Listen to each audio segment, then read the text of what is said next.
Visakha వాజీ news కు స్వాగతం. నేను జ్యోతి. ముందుగా హెడ్లైన్స్ చూద్దాం. జనాభా వృద్ధి రేటు పర్యవసనాలను అర్థం చేసుకోవాలి. ఇండియన్ స్టాటిస్టికల్ ఇన్స్టిట్యూట్ పూర్వ ఆచార్యులు టీజే రావు వెల్లడి.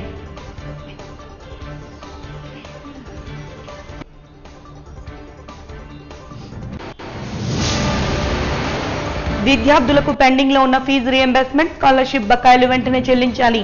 ఆల్ ఇండియా స్టూడెంట్ ఫెడరేషన్ జిల్లా కార్యదర్శి నాగరాజు డిమాండ్.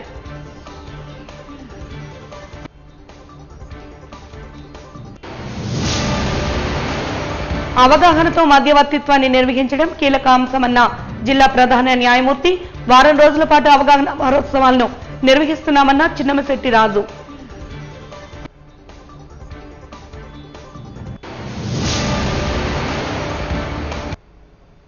ఇక వివరాల్లోకి వెళ్తే, ప్రపంచవ్యాప్తంగా పెరుగుతున్న జనాభాకు అనుగుణంగా ఏర్పడే పర్యవసనాలను అర్థం చేసుకోవాలని ఇండియన్ స్టాటిస్టికల్ ఇన్స్టిట్యూట్ ఐఎస్ఐ పూర్వ ఆచార్యులు టీజే రావు అన్నారు.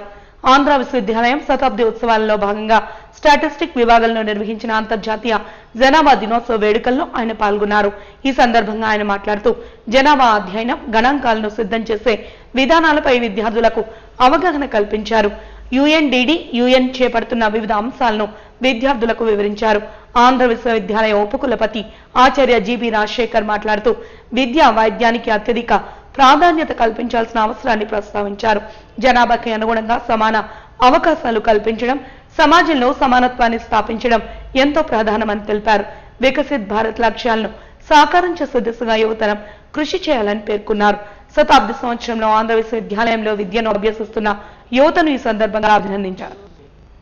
ప్రపంచ జనాభా దినోత్సవాన్ని జరుపుకుంటున్నాం.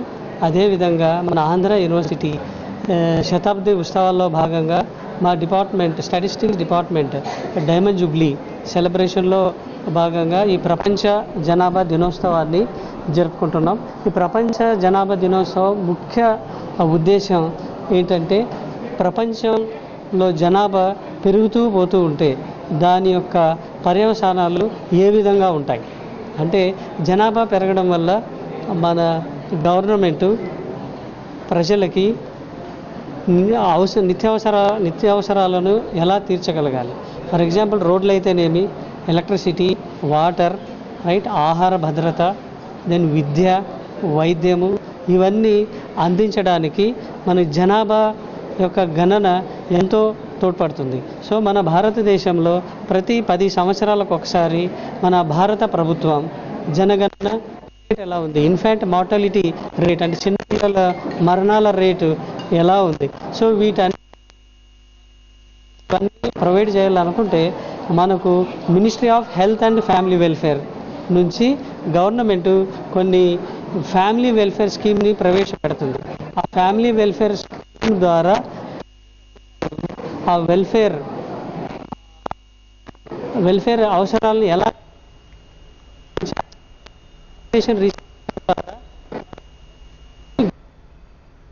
ముఖ్యమంత్రి చంద్రబాబు అంటే ష్యూరిటీ, మోసానికి గ్యారంటీ అని వైఎస్ఆర్సీపీ జిల్లా అధ్యక్షుడు కెకే రాజు అన్నారు. వైఎస్ఆర్సీపీ జాతీయ అధ్యక్షులు వైఎస్ జగన్మోహన్ రెడ్డి పిలుపు మేరకు జిల్లా వ్యాప్తంగా చేపట్టిన బాబు ష్యూరిటీ, మోసం గ్యారంటీ అనే కార్యక్రమాన్ని మద్దిలపాలెం పార్టీ కార్యాలయంలో విస్తృత స్థాయి సమావేశంలో నిర్వహించారు. ఈ సందర్భంగా జిల్లా అధ్యక్షులు కెకే రాజు మాట్లాడుతూ, ప్రజలకు ఇచ్చిన హామీలను నెరవేర్చడంలో కూటమి ప్రభుత్వం విఫలమైందన్నారు. వీటిని ప్రజల్లోకి విస్తృతంగా తీసుకెళ్లాలని దిశానిర్దేశం చేశారు.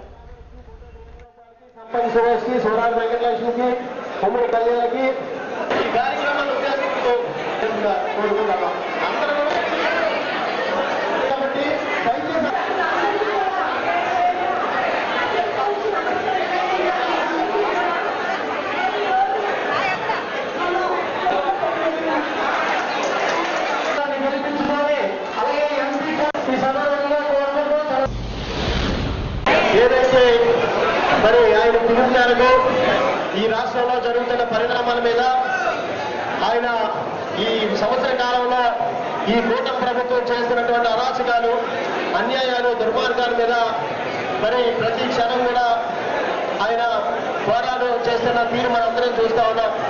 దాంట్లో భాగంగా ఈరోజు ఒక మోసపూరితమైనటువంటి హామీలు ఇచ్చి ప్రజలకి అమలు కాని హామీలు ప్రజలకు ఇచ్చి ప్రజల్ని మోసపుచ్చి ఈ సంవత్సర కాలంలో వారు ప్రజలకు ఇచ్చిన హామీలన్నీ కూడా మరి కోట్లు పొడుస్తూ ఈ సంవత్సర కాలంలో ఒక రెడ్ బుక్ రాజ్యాంగమే ప్రధానంగా పరిపాలన చేస్తూ పూర్తిగా ప్రజా సంక్షేమం అనేది గాలి వదిలేసినటువంటి పరిస్థితుల్లో మన అధ్యక్షుల వారు ఏదైతే కార్యక్రమాన్ని తీసుకొని మరి ఏదైతే ఆ రోజు కూటమి నాయకులు చంద్రబాబు గారి పవన్ కళ్యాణ్ గారు ప్రజలకు ఏ విధమైనటువంటి హామీలు ఇచ్చారో ఆ రోజు మరి బాబు షూరిటీ భవిష్యత్తు గ్యారంటీ అని చెప్పేసి అని ప్రజలు ఏ విధంగా మోసం చేశారని మనం చూసాం.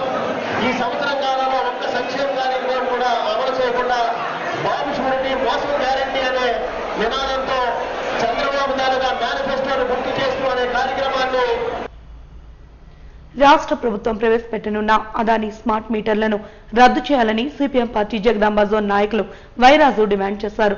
సిపిఎం పార్టీ జగదాంబ జోన్ ఆధ్వర్యంలో పూర్ణ మార్కెట్ మధ్యలో ఉన్న చిన్న దుర్గలమ్మ ఆలయం వద్ద స్మార్ట్ మీటర్లకు వ్యతిరేకంగా నిరసన కార్యక్రమాన్ని చేపట్టారు. కార్యక్రమంలో భాగంగా పెద్ద ఎత్తున సిపిఎం నాయకులు, స్థానికులు, పార్టీ శ్రేణులు పాల్గొని ప్రదర్శిస్తూ స్మార్ట్ మీటర్లు వెంటనే ప్రభుత్వం రద్దు చేయాలని డిమాండ్ చేశారు. వ్యతిరేకించండి వ్యతిరేకించండి వ్యతిరేకించండి వ్యతిరేకించండి వ్యతిరేకించండి వ్యతిరేకించండి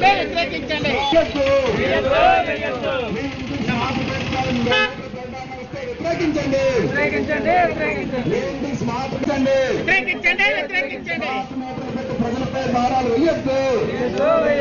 అదాని స్మార్ట్ మీటర్ పెట్టి పగలగొట్టండి.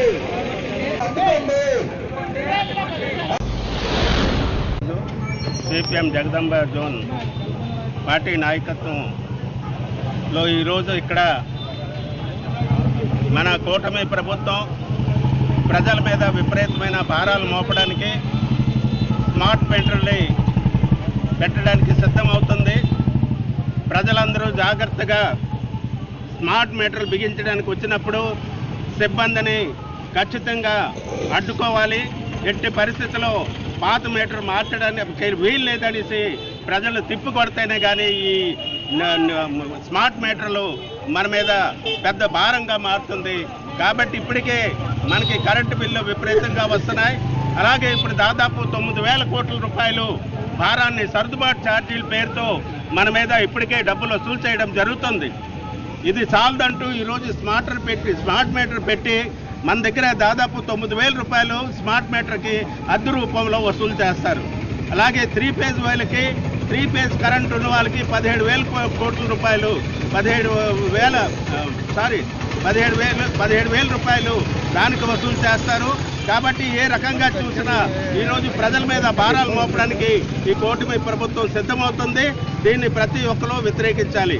ఇప్పటికే మనకి కరెంట్ ఛార్జీలు ఏ రకంగా వసూలు చేస్తారంటే ఉదయం 6 గంటల నుంచి 10 గంటల వరకు ఒక రేటు, సాయంత్రం 6 గంటల నుంచి రాత్రి 10 గంటల వరకు ఒక రేటు.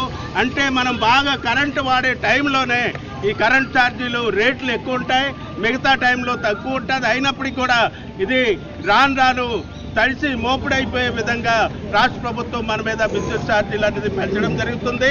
ఈరోజు అదానీ జేబులు నింపడానికి, అదానికి లాభాలు తెచ్చిపెట్టడానికి, ప్రజల యొక్క జేబులు కొట్టడానికి చంద్రబాబు నాయుడు, పవన్ కళ్యాణ్, అలాగే లోకేష్లు వీళ్ళంతా కూడా సిద్ధమవుతున్నారు. గతంలో అధికారం లేనప్పుడు స్మార్ట్ మీటర్లు పగలగొట్టండి లోకేష్ గారు, చంద్రబాబు నాయుడు గారు చెప్పారు. మరి ఈరోజు ఎలాగా ఆ స్మార్ట్ మీటర్లు పెడతారనేసి ప్రజలందరూ కూడా ప్రశ్నించాలి. అందుకనే రాబోయే కాలంలో మరిన్న భారాలు పెరిగే అవకాశాలు ఉన్నాయి. ప్రజలందరూ కూడా నిత్యావసర వస్తువుల ధర పెరిగిపోయి జీవనం సాగించుకోలేని పరిస్థితి ఉన్నప్పుడు ఇది మూలిగే నక్క మీద తాటిపండు పడినట్టు స్మార్ట్ మీటర్ పెట్టి ప్రజల యొక్క జీవితాలతో ఆడుకుంటున్న వైసీపీ పాలనలో గంజాయి లక్షల ఎకరాలు ఉంటే కూటమి పాలనలో గణనీయంగా తగ్గిందని జిల్లా అధ్యక్షులు గండి బాబ్జీ అన్నారు. కూటమి ప్రభుత్వం గంజాయి నిర్మూలనపై నడుం కట్టిందని, eagle team special task force ఏర్పాటు చేసి రాష్ట్రంలో గంజాయిని ఉక్కుపాదంతో అణిచివేశారని రాష్ట్ర cooperative oil seeds growers federation chairman, జిల్లా తెలుగుదేశం పార్టీ అధ్యక్షులు గండి బాబ్జీ అన్నారు. జిల్లా తెలుగుదేశం పార్టీ కార్యాలయంలో జరిగిన విలేకరుల సమావేశంలో ఆయన మాట్లాడుతూ లక్షల ఎకరాల్లో ఉండే గంజాయి సాగు ఇప్పుడు గణనీయంగా తగ్గిందని తెలిపారు.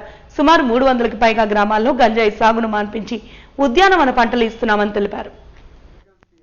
ఈగల్ టీమ్ అనే ఒక టాస్క్ ఫోర్స్ పెట్టి ఎక్కడెక్కడైతే గంజాయి సాగు అవుతుందో అల్లూరు జిల్లాలో ఏజెన్సీలో మోస్ట్ ఏరియాస్ అన్నీ కూడా కవర్ చేసి డిస్ట్రాయ్ చేసి దగ్గర 10,000 ఎకరాలు తీసుకొచ్చే లక్షల ఎకరాల్లో సాగు జరుగుతూ ఉంటే దాన్ని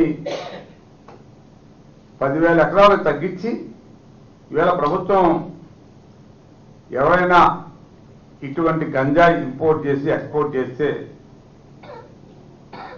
టాడా యాక్ట్ పెట్టి కఠినమైన చర్యలు తీసుకొని కేసులు పెట్టి బాగా తగ్గించింది. ఈ గంజాయి పెంపకాన్ని కూడా, ట్రాన్స్పోర్ట్ని పెంపకాన్ని కూడా, ఈ డ్రగ్స్ కానీ కొకైన్ కానీ.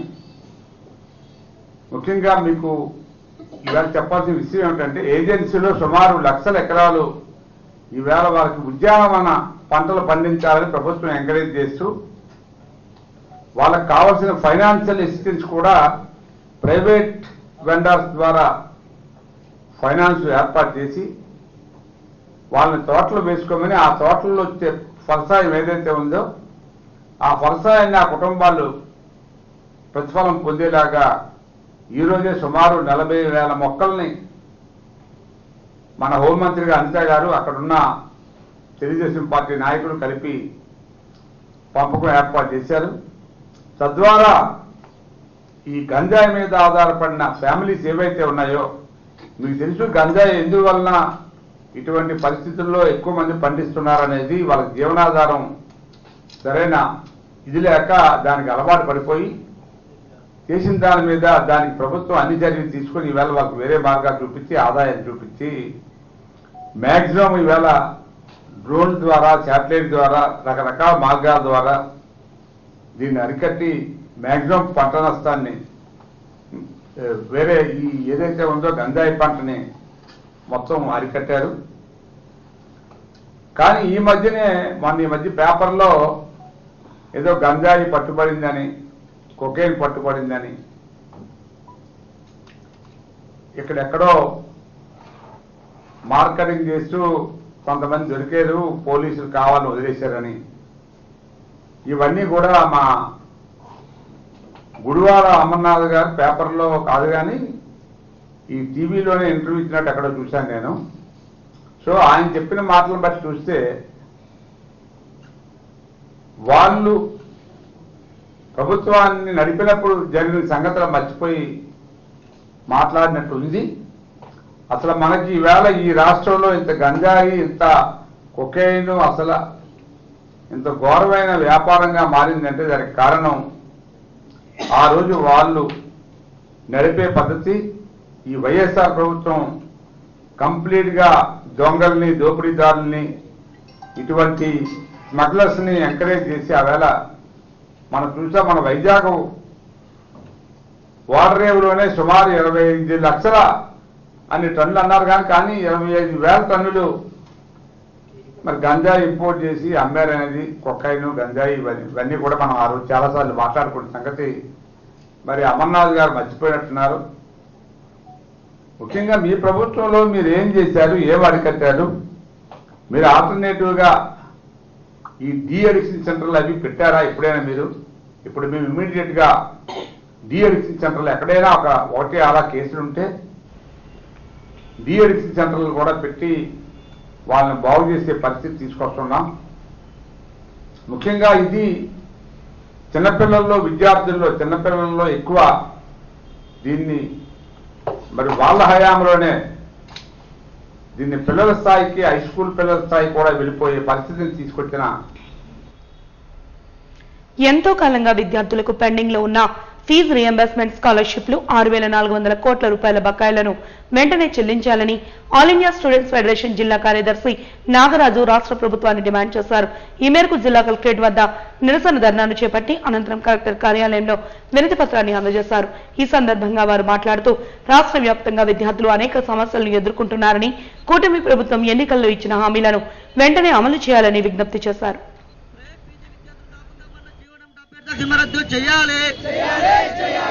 ఏఎస్ఎఫ్ ఆధ్వర్యంలో రాష్ట్ర వ్యాప్తంగా జరుగుతున్న కార్యక్రమం జయప్రదం చేయాలి. Long live student movement. పెండింగులో ఉన్న 6,400 కోట్ల రూపాయలు తక్షణ విడుదల చేయాలి. రాష్ట్ర వ్యాప్తంగా పెండింగులో ఉన్న ఫీజు రీయింబర్స్మెంట్ 6,400 కోట్లు తక్షణమే రద్దు చేయాలి. రాష్ట్ర వ్యాప్తంగా ఫీజు రీయింబర్స్మెంట్ 70 తక్షణమే రద్దు చేయాలి. ప్రైవేట్ పీజీ విద్యార్థులు శాపంగా కొనసాగించాలి. డిగ్రీ విధానం ఆఫ్లైన్ విధానంలో కొనసాగించాలి. ఏదైతే గత ప్రతిపక్షంలో ఉన్నటువంటి ఎన్డీఏ ప్రభుత్వం నారా లోకేష్ గారు గతంలో యువగలం పాదయాత్రల్లో గత వైసీపీ ప్రభుత్వం పూర్తిగా విద్యార్థులు తల్లిదండ్రులు మోసం చేస్తూ ఉంది.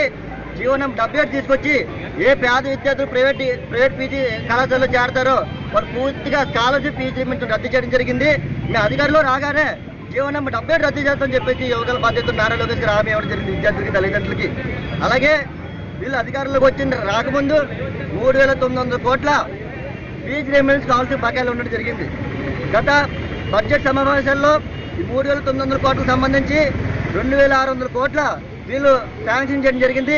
కానీ ఇప్పటి వరకు 3 దఫాల్లో పాటు ఉన్నటువంటి ఫీజు రీయింబర్స్మెంట్ స్కాలర్షిప్ కూడా ఇప్పటి వరకు కనీసం ₹1 కూడా విద్యార్థుల ఖాతాలో పడే పరిస్థితి లేదని చెప్పేసి ఈరోజు మీడియా ముఖంగా మీకు తెలియజేస్తా ఉన్నాం. ఈరోజు లోకేష్ గారికి ఒక తెలియజేస్తా ఉన్నాం. ఈరోజు పేరెంట్ టీచర్స్ మీటింగ్ అని చెప్పేసి రకరకాల కార్యక్రమాలు ఎన్డీఏ కోర్టు మీద సాధించని రకరకాల మహాసభలు పెట్టుకుంటూ ఉన్నారు. విద్యార్థులు ఫీజులు కట్టలేక అనేక ఇబ్బందులు పెడతా ఉన్నారు. ఎవరైతే డిగ్రీ ఫీజులు పూర్తయిన విద్యార్థులు వాళ్ళ యొక్క సర్టిఫికెట్లు కళాశాలలో బందీలై ఉండి అనేక తీవ్ర ఇబ్బందులు గురవుతూ ఉన్నారు. ఈరోజు కళాశాలలో మేనేజ్మెంట్ విద్యార్థులు తీవ్ర ఇబ్బంది గురి చేస్తూ ఉంది. ఈరోజు మీరు సర్టిఫికెట్ ఉచితంగా ఇచ్చిందని చెప్తా ఉన్నారు. వాళ్ళు ఏ విధంగా ఇస్తారని చెప్పేసి మేము అడుగుతా ఉన్నాం. తప్పు చేసింది మీరు, ఈ తల్లిదండ్రులు విద్యార్థుల్ని మేనేజ్మెంట్ని ఇబ్బంది పెడతారని చెప్పేసి అడుగుతా ఉన్నాం. తక్షణమే మీరు ఇచ్చిన హామీ ఏదైతే ఉందో ప్రైవేట్ పీజీ విద్యార్థులు శాపంగా అన్నటువంటి జీవనం 70 తక్షణం రద్దు చేయాలి. ఏదైతే 4,600 కోట్లకు సంబంధించి ఫీజు రీయింబర్స్మెంట్ స్కాలర్షిప్ సంబంధించి ఏ బకాయిలు ఉన్నాయో తక్షణమే విడుదల చేయాలి. అదేవిధంగా డిగ్రీ విద్యార్థులకి సంబంధించి ఆఫ్లైన్ విధానం తీసుకురావాలని చెప్పేసి మరొకరిని కోరుతా ఉన్నాం. ఎందుకంటే వాళ్ళు నచ్చిన కళాశాలలో జాయిన్ అవ్వాలంటే జాయిన్ అయ్యే పరిస్థితి లేదు. ఏదో ఆన్లైన్లో అప్లై చేసుకుంటారు. అధికారులు ఎక్కడ శాంక్షన్ చేస్తే అక్కడికి వెళ్ళే పరిస్థితి ఉంది. వాళ్ళకి ఇష్టమైన కాలేజీల్లో చదువుకునే పరిస్థితి లేదు. దీనివల్ల అనేక సమస్యలు వచ్చి పడే పరిస్థితి ఉంది. అలాగే జీవో నెంబర్ 107, 198 కూడా గత ప్రభుత్వం వైసీపీ ప్రభుత్వం 17 మెడికల్ కళాశాలలు తీసుకురావడం జరిగింది. మెడికల్ కాలేజీలు 17. కానీ ఈ ఎన్డీఏ ప్రభుత్వం జీవో నెంబర్ 108, 107 రద్దు చేసి వాళ్ళ విద్యార్థులకి అండగా ఉంటున్న ప్రభుత్వం పూర్తిగా 17 మెడికల్ కళాశాలను కూడా ప్రైవేట్ వాళ్ళకి దారదత్తం చేసే పరిస్థితి కనబడుతుంది.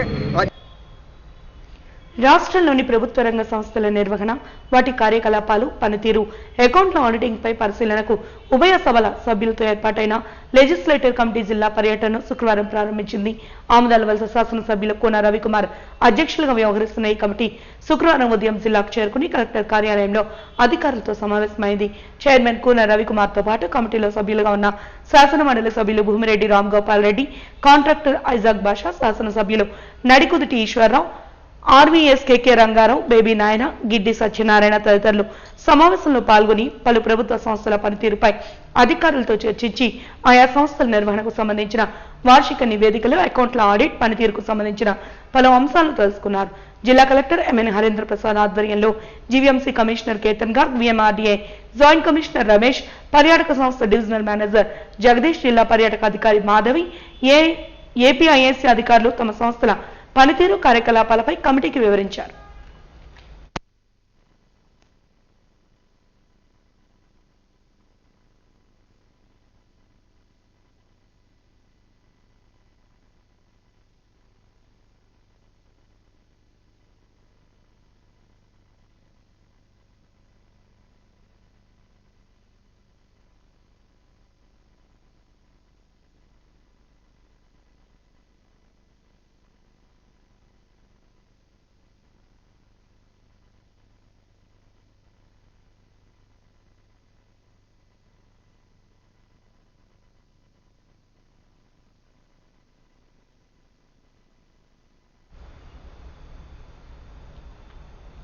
కూటమి పాలనలో ప్రజలకు రక్షణ లేదని ఎమ్మెల్సీ వారూది కళ్యాణి మండిపడ్డారు. ఈ మేరకు మదిలపాలెం పార్టీ కార్యాలయంలో ఏర్పాటు చేసిన విలేకరుల సమావేశంలో ఆమె మాట్లాడుతూ ప్రభుత్వ పాలనలో అవినీతి అక్రమాలు పెరిగిపోయాయని ఆరోపించారు. హత్యలు, అత్యాచారాలు రోజు రోజుకి పెరిగిపోతూ ఉన్నాయి. ఒక సంఘటనని మించి ఇంకొక సంఘటన. మహిళలు ఇంట్లో ఉన్న రక్షణ లేదు, కాలేజ్కి వెళ్ళినా రక్షణ లేదు, స్కూల్కి వెళ్ళినా రక్షణ లేదు. అలాగే పని ప్రదేశంలో కూడా మహిళలకి ఈ కూటమి ప్రభుత్వంలో రక్షణ లేని పరిస్థితి. వీటన్నిటికీ కారణం ఏంటంటే ఇన్ని సంఘటనలు జరుగుతూ ఉంటే ప్రభుత్వం అత్యంత నిర్లక్ష్యంగా వ్యవహరించడం వలన ఈ విధంగా రిపీటెడ్ గా ఒకదాని మీద ఒకటి సంఘటనలు మనం వినాల్సిన దుస్థితి ఈ రాష్ట్రంలో కనిపిస్తూ ఉంది. ఈ రోజు తీసుకుంటే ఆ A1 గా ఉన్న ల్యాబ్ అసిస్టెంట్ కళ్యాణ్ చక్రవర్తి తప్పించుకోవడం జరిగింది. అలాగే తీసుకుంటే ఆ మిగిలిన ల్యాబ్ టెక్నీషియన్స్ ని సస్పెండ్ చేయడం జరిగిందంట. సస్పెండ్ ఎవరికి కావాలి? వాళ్ళకి కఠినమైన శిక్షలు పడాలి. ఈ రోజు తీసుకుంటే ఎన్ని సంఘటనలు మనం చూస్తున్నాం ఈ కూటమి ప్రభుత్వం అధికారంలోకి వచ్చాక. రోజుకి 70-80 సంఘటనలు మహిళల మీద అఘాయిత్యాలు జరుగుతున్నాయి. గంటకి 3-4 సంఘటనలు జరిగే పరిస్థితి. ముఖ్యంగా కళాశాలల్లో మహిళలకి కనీస రక్షణ లేని పరిస్థితి మనం చూస్తూ ఉన్నాం. ప్రభుత్వం, ముఖ్యమంత్రి గారు, డిప్యూటీ సీఎం గారు, హోమ్ మినిస్టర్ గారు అత్యంత నిర్లక్ష్యంగా వ్యవహరించడం వలన ఇలాంటి సంఘటనలు రిపీటెడ్ గా జరుగుతూ ఉన్నాయి. వాళ్ళకి ఆ పనులు చేసే వాళ్ళకి భయం లేకుండా ఉండే పరిస్థితి మనం చూస్తూ ఉన్నాం. గతంలో చూసాం, కొన్ని నెలల క్రితం గొడ్లవల్లేరులో ఆ ఇంజనీరింగ్ కాలేజీలో అమ్మాయిలు బాత్రూమ్స్ లో సీసీ కెమెరాస్ పెట్టి వాళ్ళకి ఎంత దారుణంగా ఇబ్బందులు పెట్టారో మనం చూసాం. ఆ సంఘటనలో ప్రభుత్వం అలాంటి పనులు చేసిన వాళ్ళకి అండగా నిలిచి ఏమీ లేదు అని చెప్పి అక్కడ విషయాన్ని కనుమరుగయ్యేట్టుగా చేయడం జరిగింది. అలాగే తీసుకుంటే ఇలాంటి ఎన్నో సంఘటనలు. రాజమండ్రిలో నర్సింగ్ కాలేజ్ విద్యార్థిని ఒక వ్యక్తి వేధింపుల వల్ల ఆత్మహత్య చేసుకుని ఎన్నో రోజులు హాస్పిటల్లో ఉండి బ్రెయిన్ డెడ్ అయిపోయి చనిపోవడం జరిగింది. అలాగే తీసుకుంటే అనంతపురంలో ఇంటర్ విద్యార్థిని తన్మయి హత్య కావించబడ్డం మనం చూసాం. అలాగే రాప్తాడులో తీసుకుంటే 14 సంవత్సరాల దళిత బాలికను 14 మంది టీడీపీ కార్యకర్తలు 6 నెలలుగా గ్యాంగ్ రేప్ చేయడం జరిగింది. ఎంత దారుణమో, ఎంత ఘోరంగా కళాశాలలకు వెళ్లే బాలికలకి రక్షణ లేని పరిస్థితి. ఎందుకు ఇలాంటి పనులు వీళ్ళు రిపీటెడ్ గా చేస్తూ ఉన్నారు అంటే ఇన్ని సంఘటనలు జరుగుతూ ఉన్నా ప్రభుత్వం వాళ్ళ మీద కఠినమైన చర్యలు తీసుకోని పరిస్థితి. హోమ్ మినిస్టర్ గారు ఎంతసేపు స్టేట్మెంట్స్కే పరిమితం, లేదా జగనన్నని తిట్టడానికి ఆవిడ పరిమితం అవుతున్నారు తప్ప ఇలాంటి వాటి మీద యాక్షన్ తీసుకొని పరిస్థితి. ఇప్పుడు కాకినాడ సంఘటనే తీసుకుంటే ఎంత దారుణం అంటే పవన్ కళ్యాణ్ గారు, డిప్యూటీ సీఎం గారు మహిళల రక్షణ కోసం ఎన్ని కబుర్లు చెప్పారు. తాట తీస్తానన్నారు. మహిళల మీద ఎవరైనా చేస్తే తాట తీస్తానని చెప్పిన విషయం ఈ రాష్ట్రంలోని ఏ మహిళ కూడా మర్చిపోలేదు. పవన్ కళ్యాణ్ గారు, మీకు ఒకటే అడుగుతున్నాను మా వైఎస్ఆర్ కాంగ్రెస్ పార్టీ మహిళా విభాగం తరఫున, అలాగే ఆంధ్ర రాష్ట్రంలో ఉన్న మహిళల తరఫున, మీ సొంత జిల్లాలో మీరు మంత్రిగా ప్రాతినిధ్యం వహిస్తున్న మీ సొంత జిల్లాలో 50 మంది మహిళలకు నెల రోజులుగా ఒక దుర్మార్గుడు ఈ విధంగా శరీర భాగాలను ఫోటోలు తీసి వేధిస్తే ఎంతమందికి తాట తీశారు? మీరు ఎక్కడికి వెళ్ళిపోయారు డిప్యూటీ సీఎం గారు అని నేను అడుగుతూ ఉన్నాను.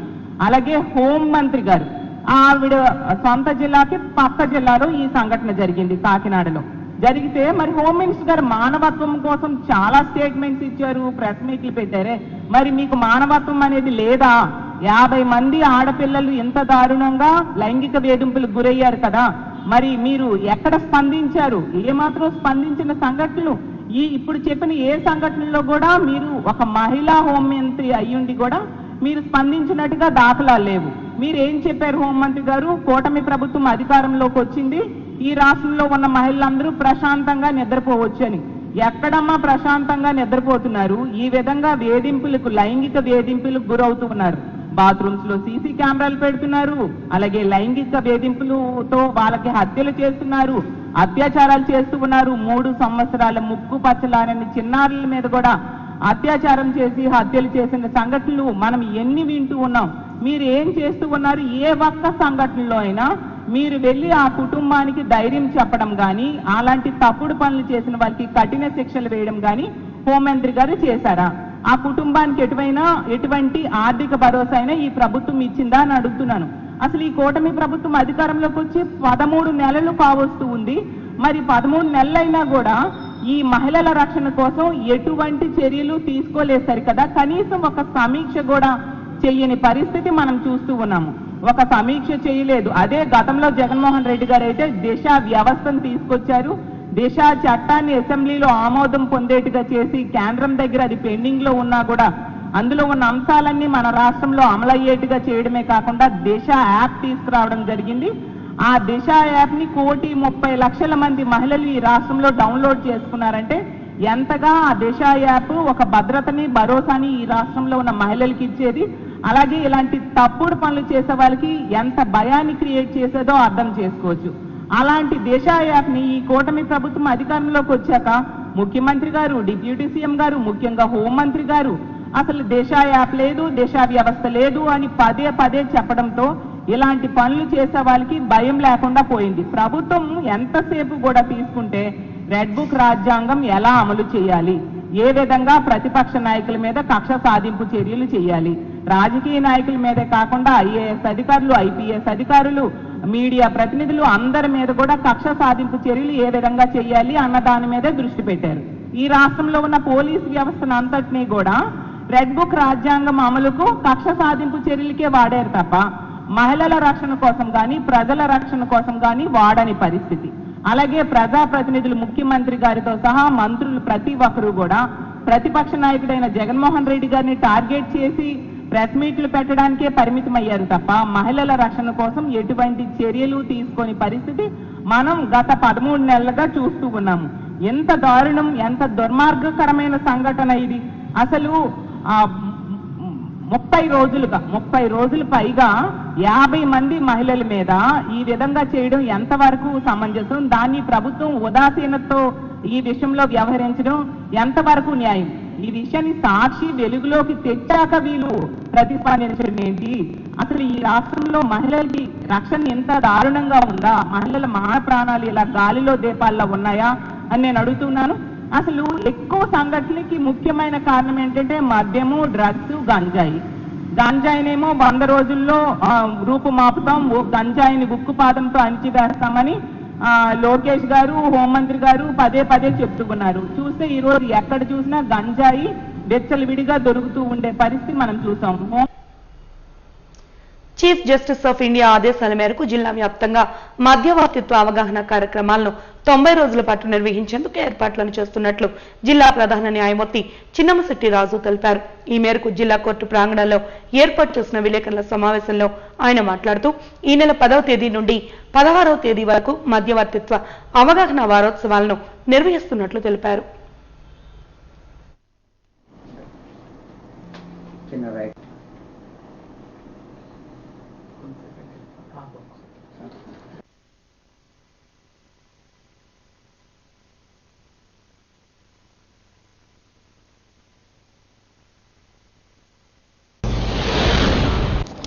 భారత ప్రధాన న్యాయమూర్తి గారు chief justice CJI chief justice of India ఈ మీడియేషన్ మీద 90 రోజుల క్యాంపెయిన్ ఒకటి ఇచ్చినారు. అది 10వ తారీఖు జూలై, ఈ నెల 10వ తారీఖు నుండి ఎప్పటిదాకా 90 డేస్ ప్రోగ్రామ్ ఇచ్చారు. అయితే ఈ 1 వీక్ అవేర్నెస్ క్యాంపెయిన్ అని ఈ వీక్లో ఈ నెల 10వ తారీఖు నుండి 16వ తారీఖు వరకు, ఈ జూలై 16వ తారీఖు వరకు ఈ జరగబడుతుంది. దానిలో భాగంగా నిన్న జ్యుడిషియల్ ఆఫీసర్లు అందరితో కూడా ఈ మీడియేషన్ మీద ప్రోగ్రాం చేయడం జరిగింది. అదేవిధంగా ఈ రోజున బార్ అసోసియేషన్ తో కలిసి ఈ అవేర్నెస్ ప్రోగ్రాం మీడియేషన్ మీద ఏర్పాటు చేశాము. దానిలో భాగంగా మనం మీడియేషన్ మెయిన్గా మన భారతదేశంలో మీడియేషను కొంచెం సక్సెస్ రేట్ తక్కువగా ఉండడానికి కారణం అవేర్నెస్ లేకపోవటం. అది గుర్తించి సుప్రీంకోర్టు వారు కానీ హైకోర్టు వారు కానీ ఈ ప్రజల్లో అవేర్నెస్, మీడియేషన్ వల్ల జరిగే ఉపయోగాలు ఏంటి అనే దాని మీద అవేర్నెస్ కల్పించమన్నారు. దాని నిమిత్తం ఈ మన జిల్లా న్యాయ సేవాధికార సంస్థ డిస్ట్రిక్ట్ లీగల్ సర్వీస్ అథారిటీ ఈ పాంప్లెట్లు మధ్యవర్తిత్వం ఎలా చేయాలి ఏంటి అనే దాని మీద ప్రచురించడం జరిగింది. ఈ పాంప్లెట్స్ కూడా ప్రజల కక్షిదారులు అందరికీ అందజేస్తాము. ఇంకా ఈ వారం చివరి వరకు కూడా 16వ తారీఖు వరకు కూడా అనేకమైన ప్రోగ్రాంలు జరపబడుతున్నాయి. ప్రజలందరూ కూడా ఈ మీడియేషన్ కోర్టులో ఉన్న కేసుల్ని మీడియేటర్లకు రిఫర్ చేసి మీడియేషన్ ద్వారా పరిష్కరించుకోవాలని అందరినీ కోరటమైంది. వాజీ న్యూస్ ముగించే ముందు హెడ్లైన్స్ మరొకసారి చూద్దాం. జనాభా వృద్ధి పర్యవసనాలను అర్థం చేసుకోవాలి. ఇండియన్ స్టాటిస్టికల్ ఇన్స్టిట్యూట్ పూర్వ ఆచార్యులు టీజే రావు వెల్లడి.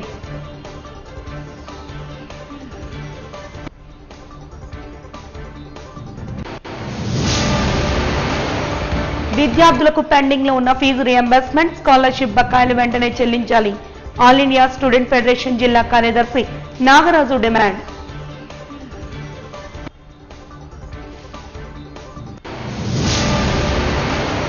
అవగాహనతో మధ్యవర్తిత్వాన్ని నిర్వహించడం కీలక అంశమన్న జిల్లా ప్రధాన న్యాయమూర్తి.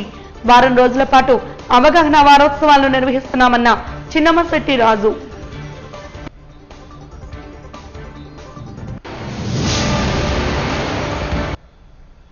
వాజీ న్యూస్ ఇంతటితో సమాప్తం. నమస్కారం.